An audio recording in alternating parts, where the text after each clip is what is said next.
Hello viewers, welcome to IT System Admin and Information Technology Learning Tutorial channel for you.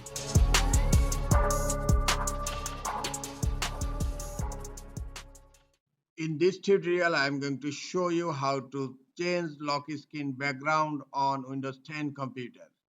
Sometimes it becomes very important for you, so don't forget to watch full video. Change lock screen background on Windows 10 computer. Click on Start menu, then click on Settings. Now click on Personalization.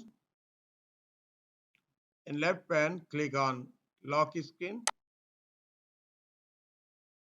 and by default, as lock screen background, Windows Spotlight is selected. Now click on the drop down menu here, and you can select picture or slideshow. I am selecting picture.